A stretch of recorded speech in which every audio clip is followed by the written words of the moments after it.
आप देख रहे हैं के न्यूज, खबरों का सारथी। नमस्कार, बुलेटिन में आपका स्वागत है। मैं हूं राहुल चौहान और सीधे लेकर चलेंगे आपको खबरों। बात करेंगे पहली खबर की। प्रदर्शन भारी, सियासी दंगल जारी। पेपर लीक मामले में और दिल्ली में छात्रों के प्रदर्शन के बीच प्रधानमंत्री नरेंद्र मोदी ने बड़ा बयान दिया है। उन्होंने एक्स पर पोस्ट कर छात्रों के हितों की बात कही। उन्होंने लिखा कि युवाओं के भविष्य के साथ खिलवाड़ करने वालों को किसी भी कीमत पर बख्शा नहीं जाएगा। इसके लिए फास्ट ट्रैक कोर्ट के गठन की प्रक्रिया शुरू करने की बात कही गई है। प्रधानमंत्री नरेंद्र मोदी ने लिखा कि देश के युवाओं को हित और उनका भविष्य सरकार की सर्वोच्च प्राथमिकता है। उन्होंने कहा कि पेपर लीक जैसे मामलों में शामिल दोषियों को जल्द से जल्द कड़ी सजा दिलाने के लिए फास्ट ट्रैक कोर्ट के गठन की प्रक्रिया शुरू की जाएगी। प्रधानमंत्री ने स्पष्ट किया कि युवाओं के भविष्य से खिलवाड़ करने वाले किसी भी व्यक्ति को बख्शा नहीं जाएगा। उन्होंने संबंधित विभागों को ऐसे मामलों में त्वरित कार्रवाई सुनिश्चित करने के निर्देश दिए हैं। सरकार का कहना है कि परीक्षा प्रणाली में पारदर्शिता बनाए रखना, नकल और पेपर लीक पर सख्त कार्रवाई करना तथा छात्रों को समयबद्ध न्याय दिलाना उसकी प्राथमिकता है।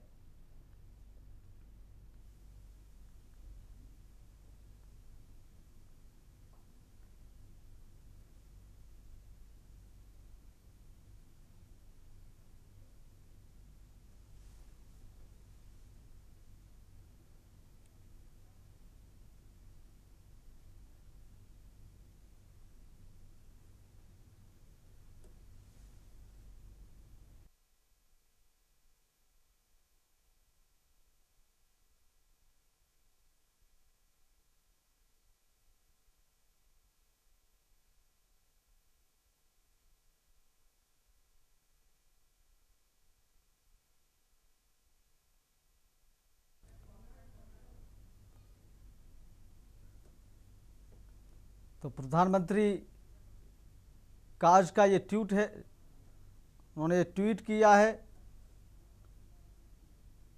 और इसी खबर पर अधिक जानकारी के लिए दिल्ली से हमारे साथ संवाददाता मनोज प्रजापति जुड़ गए हैं।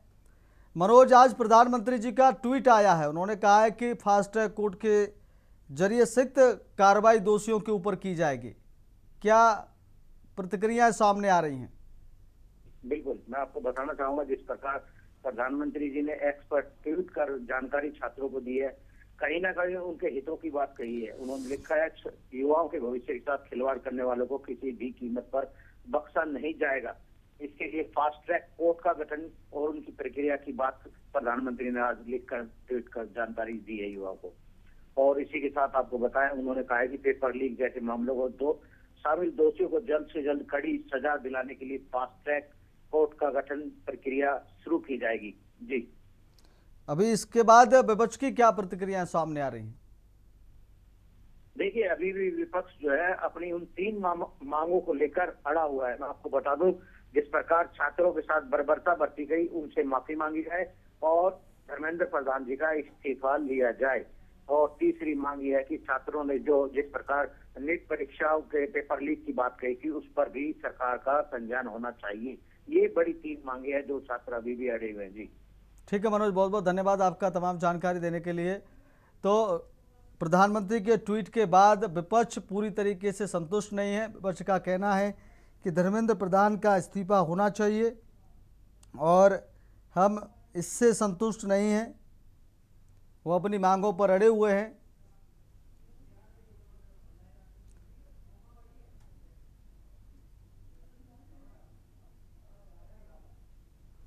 अगली खबर का रुख करते हैं। लोकसभा में नेता प्रतिपक्ष राहुल गांधी ने कहा कि विपक्षी सांसद देश के युवाओं के हितों के लिए एकजुट होकर संघर्ष और प्रदर्शन कर रहे हैं। उन्होंने आरोप लगाया कि भाजपा पूरी तरह घबरा गई है और अपनी छवि बचाने के लिए भ्रम फैलाने तथा बयानबाजी का सहारा ले रही है। राहुल गांधी ने स्पष्ट किया कि विपक्ष अपनी मुख्य मांगों से पीछे नहीं हटेगा और केंद्रीय शिक्षा मंत्री धर्मेंद्र प्रधान से इस्तीफे की मांग पर भी कायम रहेगा।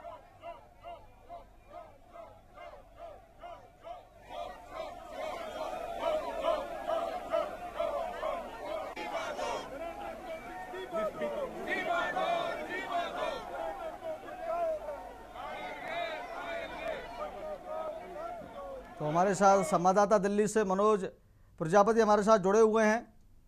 मनोज, राहुल गांधी अपनी मांगों पर डटे हुए हैं। और उन्होंने जो है सरकार की इस बयानबाजी को बातों में नहीं आएंगे। उन्होंने कहा है कि हम इनको नहीं मानते हैं। क्या प्रतिक्रिया है इसके ऊपर? बिल्कुल बिल्कुल, मैं आपको बताना चाहूंगा, नेता विपक्ष है राहुल गांधी जी, अभी भी वो अपनी उन बातों को लेकर खड़े हुए हैं जिन पर उन्होंने प्रधानमंत्री जी के घर के सामने धरना दिया था। वो चाहते हैं कि छात्रों के हितों की रक्षा की जाए, छात्रों की शिक्षाओं की सुधार की बात की जा रही है। कहीं ना कहीं वो उन्हीं मुद्दों को लेकर अभी भी डटे हुए हैं जिन पर छात्र आंदोलन कर रहे हैं जंतर मंतर पर। राहुल गांधी जी ने जिस प्रकार छात्रों का समर्थन किया था, उससे कहीं ना कहीं छात्रों के हितों की बात सामने निकल कर आ रही थी और छात्रों ने इस बात का समर्थन किया था कि विपक्ष उसके साथ खड़ा हुआ है। तो राहुल गांधी जी भी अपनी पार्टी के तमाम सांसदों के साथ, विधायकों के साथ अभी भी मैदान में डटे हुए हैं। और आपको बताएं, जिस प्रकार सदन न चलने की बात की गई थी विपक्ष की तरफ से, आज चौथे दिन भी उसी प्रकार का नजारा देखने को मिला और दोनों ही राज्यसभा और विधानसभा जो है स्थगित करनी पड़ी थी। जी मनोज, अभी क्या मूवमेंट है विपक्ष का?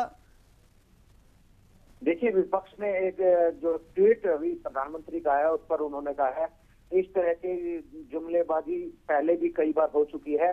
जिस प्रकार किसान आंदोलन के 3 काले कानून को लेकर किया गया था, उसी प्रकार विपक्ष अभी भी यही बात कर रहा है। इस पर ठोस कार्रवाई और ठोस प्रतिक्रिया चाहिए।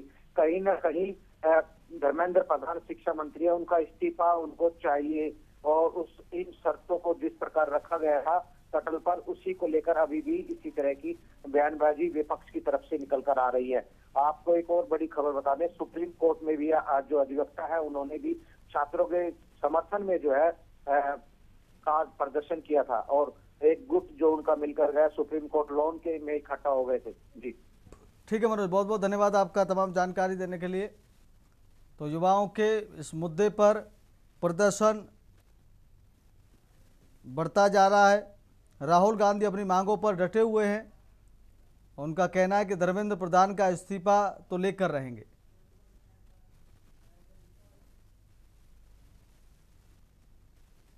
अब बात करते हैं अगली खबर की।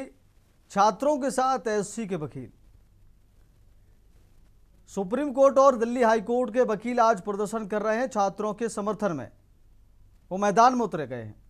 देश में संविधान और लोकतंत्र को बचाने के लिए वकीलों का एक गुट गुरुवार दोपहर को सुप्रीम कोर्ट के लॉन में इकट्ठा हुआ। इस दौरान उन्होंने मिलकर संविधान की प्रस्तावना पढ़ी।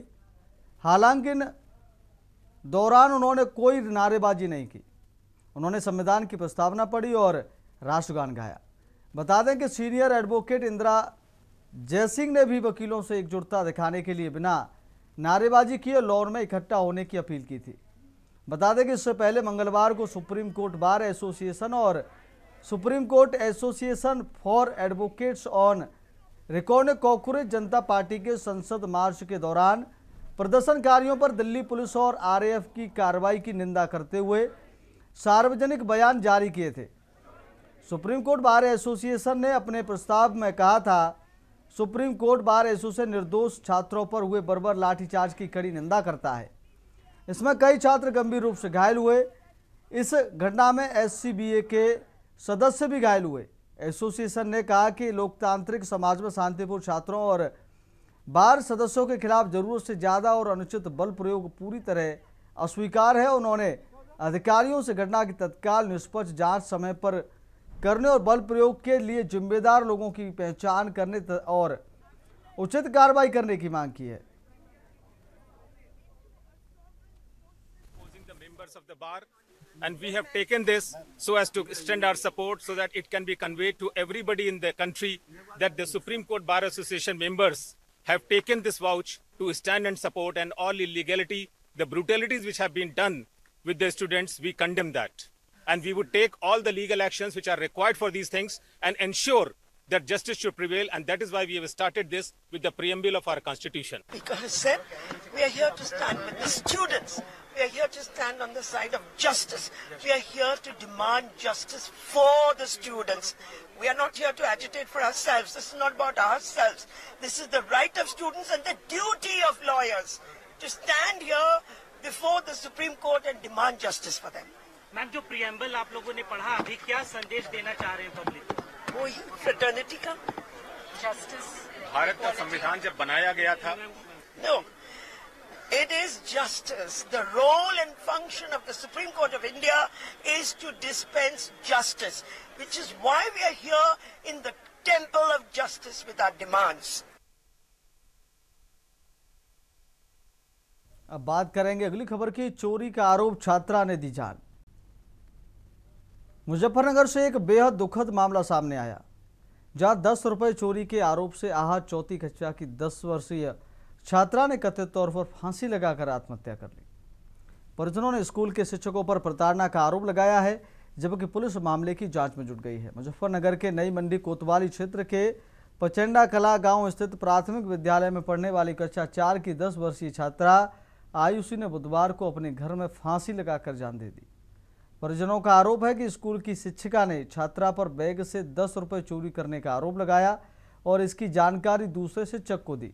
आरोप है कि इसके बाद शिक्षक ने छात्रा की स्कूल में पिटाई भी की।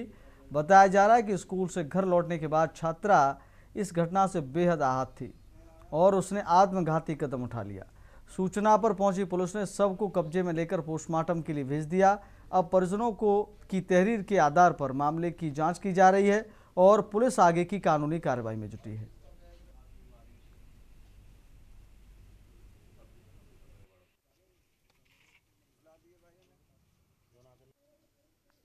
देखिए, अवगत कराना है कि दिनांक 22/7/2026 को थाना नई मंडी पर गांव पचंडा कला के रहने वाले वादी अशोक कुमार ने एक तहरीर दी, जिसमें बताया कि गांव के प्राथमिक विद्यालय में पढ़ने वाली उसकी लगभग 10 वर्षीय बालिका ने आत्महत्या कर ली है। इसके संबंध में उन्होंने प्राथमिक विद्यालय के 2 अध्यापकों के खिलाफ तहरीर दी है, जिसके संबंध में थाना नई मंडी पर मुकदमा अपराध संख्या 360 धारा 107 BNS की पंजीकृत कर अग्रिम वैधानिक कार्रवाई कराई जा रही है। मेरी लड़की को 12 मास्टर ने मतलब 10 रुपए के पीछे उन्होंने कहा कि मेरे 10 रुपए चोरी हो गए, पर्स में से 10 रुपए चोरी हो गए और भाई अशोक आ जा तू यहाँ। तो हमने कहा मैं मैम शहर हूँ।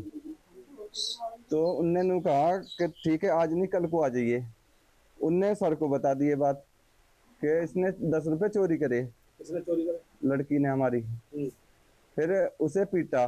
पीटने के बाद में फिर उनने बताया कि पापा मुझे तो 10 रुपए नीचे मिले थे टेबल के। ठीक है, फिर मैं यहाँ आया 2 बजे तो मेरी लड़की यहाँ लटकी मिली।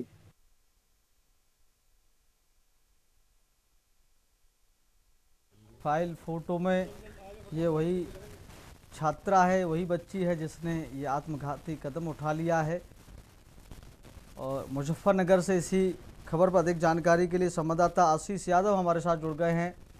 आशीष, एक 10 वर्षीय बच्ची ने आत्मघाती कदम उठा लिया है, फांसी लगाकर जान दे दी है। अभी परिवार का क्या कुछ कहना है? मैं बता दूं राहुल, ये 10 वर्षीय छात्र थी आई थी, पिछले फांसी का 15 लगा जो आत्महत्या की। बताया जा रहा है कि अपने स्कूल में इसकी एक शिक्षिका सविता है जो क्लास टीचर थी, उसके 10 रुपए की चोरी का जो इस पर आरोप लगाया था। उसके बाद छात्र ने और ये जो है शिक्षक जो है राजीव को बताया, जो वहाँ के टीचर थे, तो राजीव को बताया कि मैडम ऐसे से मुझे कह रही है। तो उसको लेके जो राजीव जो है उसने भी उसकी पिटाई कर दी। तो इस बात को लेके वो बड़ी क्षुब्ध थी, बड़ी चुपचाप थी। वो अपने घर पे आई और उसने ये फांसी लगाकर आत्महत्या कर ली। इसकी सूचना उन्होंने पुलिस में दी, रिपोर्ट दर्ज हो गई है। पोस्टमार्टम के बाद अब पुलिस कार्रवाई कर रही है। पुलिस किस नतीजे पर पहुंची है ये तो 1-2 दिन बाद ही पता लगेगा कि पुलिस किस नतीजे पर पहुंच के ये आत्महत्या है, ये क्या पता है। लेकिन शुरुआती में जो है ये आत्महत्या ही महसूस हो रही है। आशीष, क्या शिक्षकों की लापरवाही इसमें मानी जा रही है? क्या उनके ऊपर कोई कार्रवाई अभी सामने आई है? परिवार का क्या आरोप है शिक्षकों को लेकर? मैं बता दूं, परिवार का आरोप जो है शिक्षिका सविता और शिक्षक जो है राजीव पर सीधा आरोप है। उसने चोरी का आरोप लगाया, उसने अपने राजीव को बताया टीचर को, तो उसने उसकी पिटाई की। सीधा आरोप लगाया और जो है मुकदमा भी इसी नामजद की मुकदमा हुआ है। पुलिस अभी कार्रवाई की है, लेकिन अभी दोनों की अभी गिरफ्तारी नहीं हो पाई है। उस गिरफ्तारी होने के बाद ही खुलासा होगा, वो इस बात को क्या कहेंगे उसके बाद ही पता चल जाएगा। अभी दोनों जो है पुलिस की गिरफ्त से दूर है। जी राहुल। आशीष, लग रहा है आपको इसमें कि 10 रुपए चोरी का ही मामला है या शिक्षकों ने किसी और बात को लेकर उसको नहीं, मैं बता दूं, जो है शुरू में जो इनकी टीचर सविता थी, उसने 10 रुपए का अपने बैग, उसके पर्स में से चोरी करने का आरोप लगाया था शुरू में। ये तो कन्फर्म है, क्योंकि वहाँ जो बच्चे और भी जो है उनका भी कहना था कि टीचर के 10 रुपए चोरी करे, टीचर ने बताया है। उसके बाद राजीव ने उसकी पिटाई की, ये भी बताया बच्चों ने। लेकिन अभी कन्फर्म ये क्या है मामला पूरा, ये दोनों की गिरफ्तारी के बाद ही पता चल पाएगा।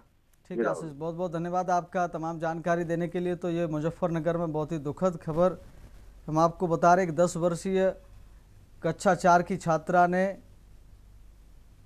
शिक्षिका के पीटने पर, 10 रुपए की चोरी का आरोप लगाने पर घर आकर उसने आत्महत्या कर ली।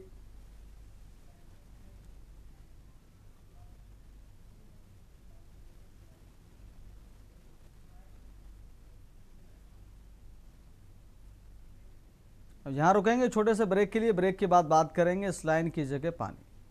ब्रेक के बाद फिर आपका बहुत स्वागत है और हम बात कर रहे थे इस लाइन की जगह पानी। मध्य प्रदेश के डिंडोरी जिला अस्पताल से इलाज व्यवस्था पर सवाल खड़े करने वाला मामला सामने आया है। चूहा मार दवा खाने के बाद भर्ती युवक के इलाज के दौरान बिस्लेरी की बोतल के इस्तेमाल का वीडियो सोशल मीडिया पर वायरल होने के बाद स्वास्थ्य विभाग में हड़कंप मच गया है। डिंडोरी जिला अस्पताल में चूहा मार दवा खाने के बाद भर्ती 18 वर्षीय युवक के इलाज के दौरान बिस्लेरी की बोतल इस्तेमाल किए जाने का वीडियो तेजी से वायरल हो रहा है। वीडियो सामने आने के बाद अस्पताल की कार्यप्रणाली पर सवाल उठने लगे हैं। मामले मुख्य चिकित्सा एवं स्वास्थ्य अधिकारी डॉक्टर मनोज पांडे ने स्पष्ट किया कि मरीज को बिस्लेरी की ड्रिप नहीं चढ़ाई गई थी। उनके मुताबिक पेट साफ करने की प्रक्रिया के दौरान पहले नॉर्मल स्लाइन और बाद में मिनरल वाटर का उपयोग किया गया, जो चिकित्सा प्रोटोकॉल के अनुसार पूरी तरह गलत है। उन्होंने कहा कि पूरे मामले की जांच कर संबंधित डॉक्टर और नर्सिंग स्टाफ के खिलाफ अनुशासनात्मक कार्रवाई की जाएगी। कल वो पेशेंट 2-5 पे आया था कैजुअल्टी वार्ड में, रेड किलर पॉइजनिंग वाला। डॉक्टर द्वारा उनके अटेंडर से कहा गया कि 2 लीटर की बोतल लेकर आ जाइए और मेरे को बोला कि 2 लीटर की बोतल से वॉश करना है। मैंने बोला तो मैंने कभी किया नहीं। तो सर आए खुद से और उन्हें वहाँ पे कनेक्ट करवाने लगे मेरे से। अच्छा, तो उसके बाद क्या हुआ? उसके बाद कनेक्ट करवाने के बाद तो एक्टिवेटेड चारकोल की टेबलेट 4 दिलवाई सर ने, चारकोल टेबलेट भी दिया मरीज को। फिर मेरी ड्यूटी सिर्फ खत्म हो गई थी। नहीं, मेरा आपसे ये है कि वो ड्रिप नहीं लगाई गई थी मिनरल वाटर की। एक पॉइजनिंग केस आया था जिन्होंने चूहा मार दवाई खाई थी, तो उनके पेट साफ करने के लिए पहले नॉर्मल स्लाइन से उनका पेट साफ किया गया। फिर डॉक्टर साहब को लगा कि ये ऐसे धीरे धीरे साफ हो रहा है तो थोड़ा ज़्यादा फ्लूइड से साफ करना चाहिए, करके उन्होंने इसके जगह बिस्लेरी की वाटर का उपयोग किया, जो कि गलत है। सर, ये जो केस है इसमें जहर का भी क्योंकि था, तो पुलिस को इन्फॉर्मेशन दी गई थी? पुलिस को इन्फॉर्मेशन दी गई है। डिंडोरी से इसी खबर पर अधिक जानकारी के लिए संवाददाता श्याम प्रकाश साहू हमारे साथ जुड़ गए हैं। माफ कीजिए, दुर्गेश साहू हमारे साथ जुड़ गए हैं संवाददाता। दुर्गेश, दर्शकों को बताइए, इस लाइन की जगह पानी चढ़ा दिया और स्वास्थ्य विभाग ने इसको बहुत बड़ी गलती माना है, तो अभी तक क्या कार्रवाई हुई और कैसे ये घटना हुई?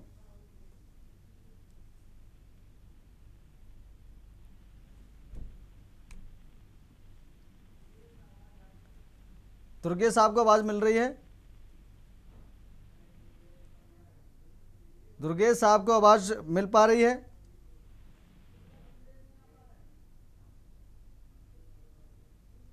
दुर्गेश, क्या आपको आवाज मिल रही है?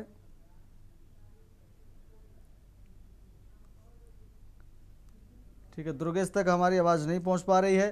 तो डॉक्टरों और स्टाफ की जांच के आदेश डॉक्टरों ने दे दिए। जो वहाँ के मुख्य चिकित्सा अधिकारी हैं डिंडोरी के, उन्होंने कहा है कि इसके ऊपर कार्रवाई होगी, ये गंभीर लापरवाही है।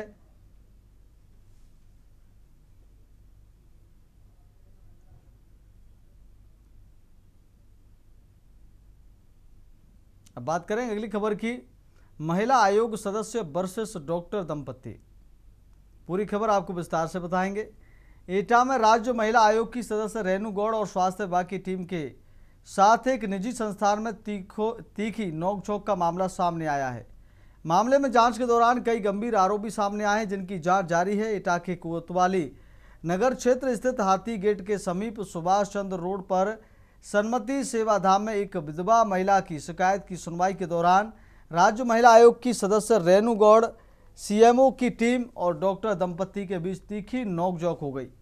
आरोप है कि डॉक्टर दंपति ने आयोग की सदस्य और स्वास्थ्य विभाग के अधिकारियों के साथ अभद्र व्यवहार किया।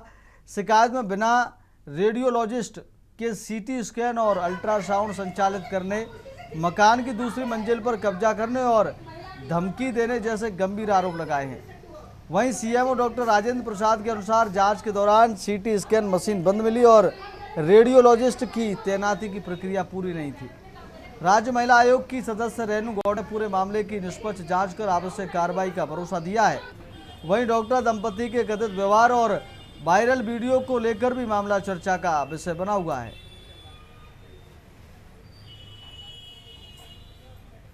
सर, ये डॉक्टर साहब को मैंने ये जगह रेंट पे दी थी, ground floor, doctor Shailendra Jain को। तो ये इन्होंने धीरे धीरे करके अपनी जगह, मेरी ऊपर वाली जगह पे बिल्डिंग का कब्जा करना शुरू कर दिया। इन्होंने ये सीटी स्कैन मशीन लगाई है। हम लोग घूमने गए थे, इन्होंने पीछे का 8-10 दिन के लिए गए थे, पीछे सेटअप कर लिया। हमने कहा ये खाली करिए, तो ये कहने लगे कि हम थोड़े दिन में खाली कर लेंगे, हम व्यवस्था देख रहे हैं। तो हमने थोड़ा सा बातों के जरिए हमने कहा चलिए एक दूसरे के साथ मिल के ज़्यादा कर देंगे। फिर धीरे धीरे ये बढ़ाते गए। इन्होंने सोलर पैनल लगा दिए। अब ये धीरे धीरे AC वगैरह सब जगह जहाँ मन आता है वहाँ तोड़ फोड़ करने लगते हैं, पूछते नहीं। कुछ ऑब्जेक्शन करें तो वो गालियाँ देने लगते हैं, गंदी गंदी माँ बहन की गालियाँ देते हैं। बेटे को महिला आयोग के सदस्य और सीएमओ वगैरह अधिकारी आए थे जी, क्या मामला हुआ है सर? इन्होंने मेरे को 25 जून को 1:30 बजे से परेशान करा था। 112 पे कॉल करी थी। तो मैंने ऑनलाइन पोर्टल पे महिला आयोग में सभी जगह मैंने अपनी रिपोर्ट डाली थी। जनपद एटा के थाना कोतवाली नगर क्षेत्र के अंतर्गत एक सीटी स्कैन सेंटर है, जिस पर राज्य महिला आयोग सदस्य रेणु गौड़ पहुंचती हैं और स्वास्थ्य जो सीएमओ हैं और ACMO पूरी स्वास्थ्य विभाग की टीम पहुंचती है। यहाँ पर डॉक्टर दंपति के द्वारा उन जो अधिकारी पहुंचते हैं उनके साथ और जो सदस्य हैं राज्य महिला आयोग रेणु गौड़ के साथ बदतमीजी की जाती है, तीखी नोकझोंक होती है। लेकिन सबसे बड़ा सवाल है, आखिरकार रेडियोलॉजिस्ट नहीं है, मानक के विपरीत यानी जो सीटी स्कैन है चल रहा है, तो आखिरकार किसके संरक्षण में चल रहा है? सवाल वही है कि आखिरकार किसके संरक्षण में, आखिर इतनी दबंगई एक महिला होने के बावजूद भी, एक सदस्य राज्य महिला होने के बावजूद भी उनके साथ एक जिस तरीके से नोकझोंक होती है और बदतमीजी की जाती है, अभद्रता की जाती है, तो आखिर किसके दम पर की जा रही है? अब देखने वाली बात होगी एटा के जिलाधिकारी अरविंद सिंह के द्वारा उस सीटी स्कैन सेंटर पर किस तरीके से कार्रवाई की जाती है और क्या कार्रवाई की जाती है। एटा से ज्ञानेश कुमार के निजुंडिया।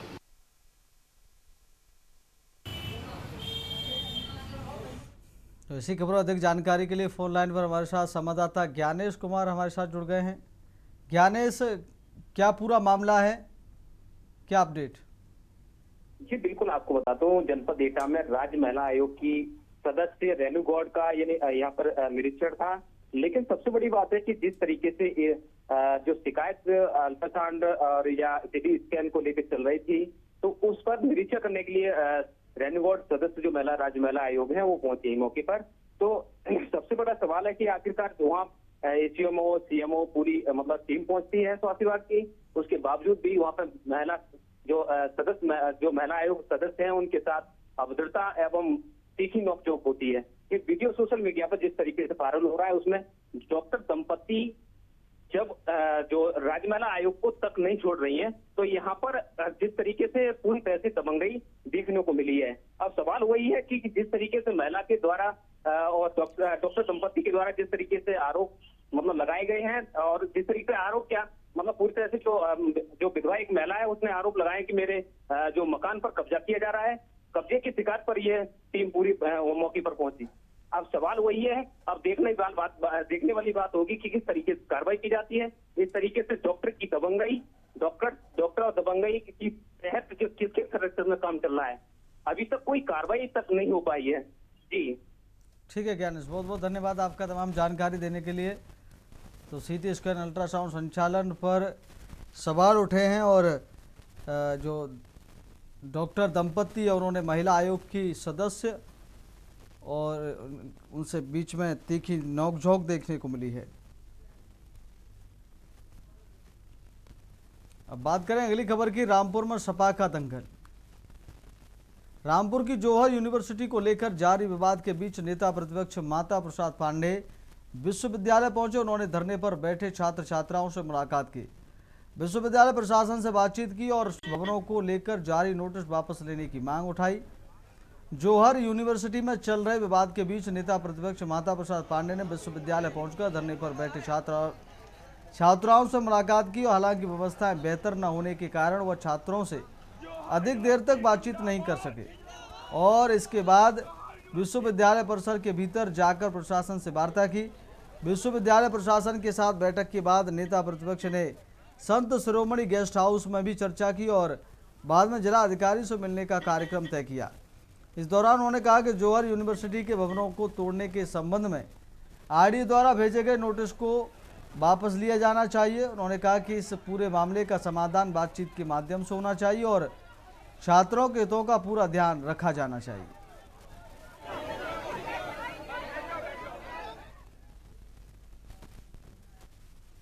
इसी खबर पर अधिक जानकारी के लिए रामपुर से संवाददाता विशाल सक्सेना हमारे साथ जुड़ गए हैं।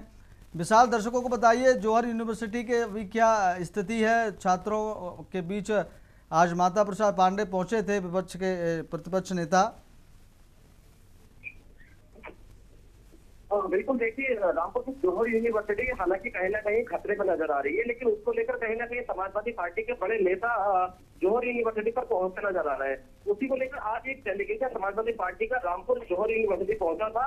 उसी को लेकर तमाम जो समाजवादी पार्टी के नेता थे वो पहुंचे थे, छात्रों से मुलाकात करी है।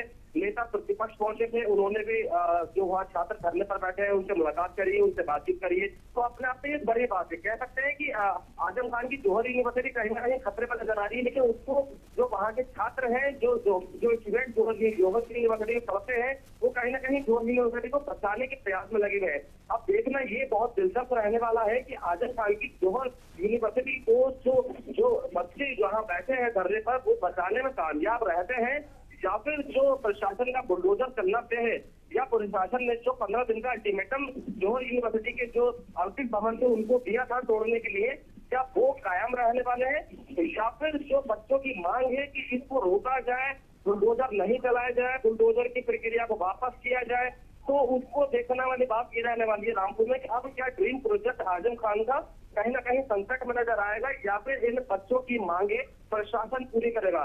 डेलीगेशन रामपुर पहुंचा था मुरादाबाद से और तमाम क्षेत्रों से समाजवादी पार्टी के बड़े लीडर, बड़े नेता रामपुर जौहर यूनिवर्सिटी पहुंचे थे।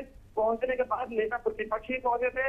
हालांकि वहां पर भीड़ को देखते हुए 15 मिनट से ज्यादा का समय नेता प्रतिपक्ष ने नहीं दिया, लेकिन बच्चों से बातचीत की, बच्चों को भरोसा जताया है कि जौहर यूनिवर्सिटी के जो आर्थिक भवन तोड़ने का प्रयास प्रशासन ने किया है, कहाँ है, बुलडोजर चलाने की बात कही है, उसको रोकने की बात उन्होंने रामपुर जिलाधिकारी से करी है। तो ये बहुत दिलचस्प कहानी रहने जौहर यूनिवर्सिटी को लेकर कि आखिर क्या जौहर यूनिवर्सिटी के जो आर्थिक भवन है वो बच पाएंगे या फिर बुलडोजर चलता हुआ।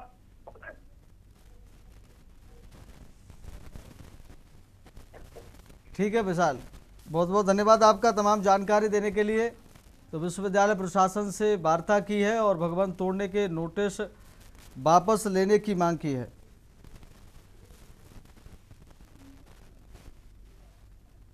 फिलहाल इस बुलेटिन मेरे साथ इतना ही। देखते रहिए के न्यूज़ इंडिया। नमस्कार।